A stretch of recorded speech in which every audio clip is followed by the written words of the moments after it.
Sean, why do you put yourself through what from the outside it looks like you do? I think when as a player, you're focusing on yourself a little bit, and as you get older, you focus on the team a little bit more, and then it becomes part of your thinking. You know, I like the idea of coaching. I wanted to give something back to players maybe that I could, and then you get into coaching, and then you think, okay, I quite enjoy the coaching thing. I'm rubbing off on people. I'm quite enjoying that. And then for me, anyway, doors started opening, and it's whether you want to go through them. You know, a door to be like I was youth team coach, then kind of development coach, then assistant manager, and then one day the manager's door opens and they ask you, would you be interested? And I said, yeah. And then once you're doing it, you think, well, you still kind of got a choice in the early days, because you might, I mean, Watford, I was only there for a year, so I could have come out of that, and a couple of people spoke to me about being assistant, and I was like, well, I'm not against that. Still not, actually, you know, I could support someone if I needed to. And equally about being a manager, and then I was a manager, and then, you know, I went into Burnley, and then you kind of, I suppose you grow more into being a manager than a coach. So one day you wake up and it's just you being you, and that's it. It's just part of what you do and who you are. But what have you grown into now then? Because this is a totally different experience as a manager than what you've ever done before, with everything that's going on. Yeah, I mean, this is definitely a different management job, but this is management. This is not, you know, so you hear a lot now spoken about with, you know, head coach or manager, and these blurry lines. This is management. There's no two ways about it. So, and I'm not against the idea of a head coach or any of that. I'm not giving an opinion or rights or wrongs of it. But, you know, you hear that a lot, head coach. You know, head coach would just be literally coaching the team. Or certainly from my knowledge of, you know, when they're bringing a head coach, these are your players, coach the team. Management is here. Management is that managing a lot more than just coaching the team. You know, there's a lot more going on, as you well know. So this is a definite management style moment, or not moment, I've been here 20 months.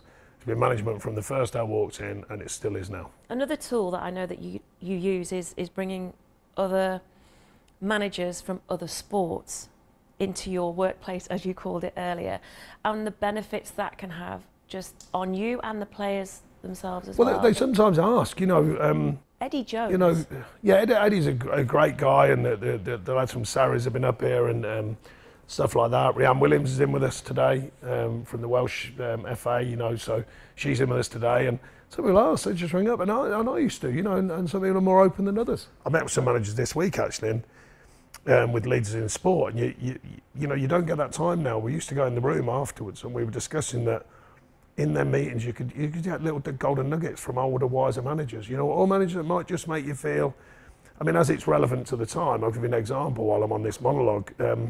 Sven-Goran Eriksson I was a young manager at Watford, and then rest his soul, obviously. And I remember distinctly, we played him at Leicester, he was at Leicester at the time, and they were far too strong. They'd invested heavily into it, far too strong. And he made a real point of coming and finding me. And I went in a bit sheepish, you know, I was a new manager. You know, we'd lost 2-0. I went in a little bit sheepish, but I went in to show my respect and say, look, you know, like we used to then, you know, it's not as obvious now because it doesn't really happen as much. And he made a real beeline for me across the room, came and stood with me, and he said, look, Sean, just remember this. He said, you're a young manager, and this is really important. He said, we should beat you. I know the investment we've put into this group, I know the investment you've put into yours. We should beat you. So don't beat yourself about that. And what I can say is this, your team, they're running and they're working for you. And he said, just keep them running and working. And it was just a tiny little golden nugget, because you're beating yourself up, you think, you know, why haven't we beat Leicester? We should beat Leicester. And it's not that you can't. He said, no, you can't beat Leicester at that time, but he said, we should beat you. And I remember thinking, and he just did them calm words, as he was, you can remember what he was like, and he just said, but they're working and they're running, I'll never forget it. And he said, just remember to keep them working and keep them running. He said, you've always got a chance. So, you know, little things like that, and we don't really get as many chances to do that anymore. You know, the thing of going in the room afterwards, culturally, a lot of the foreign managers have never done that, so they don't do it. So therefore, it's kind of a dying out thing, and I think that's a real shame. When you mentioned the noise and a lot of noise that you've had to deal with, do you have rules in place? What do you mean rules? As in dealing with noise? No, because you can't switch off from it. You know, people say you can, you can't. It's absolute 24/7 constant stream now of whatever you do is never enough. So there's always going to be someone questioning you, whether you're a player, coach, manager, owner, chief exec, head of football business, whatever you want to call it. There is going to be always opinion because there's so much out there now. So, excuse me, people say you can switch off. I don't believe you can. But you just learn to monitor in different ways. You learn ways of switching off for a down period. Switching off constantly, I personally don't think you can. But little spells, yeah, I was, you know, everything makes a story now. So I go to the cinema and I ate M&Ms, and then that made a story. M&Ms, what kind of M&Ms? I don't know why that was one of them. No way. The peanut ones, by the way. M&Ms.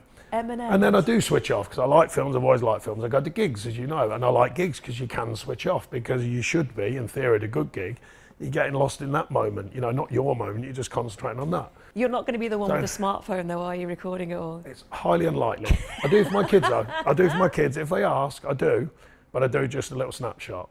People who film whole gigs, I'm like, you're not even in the moment.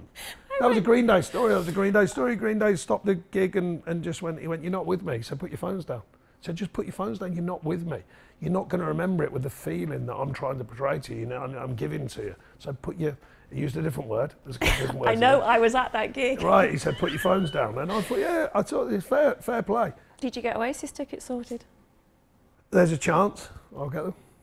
I've got a My little daughter went on the list. No way. My daughter went How on the long list. did she queue for? She wasn't too bad. I think for Manchester, I think she got 4 standing. Yeah, I've got a chance, I would suggest. A strong chance.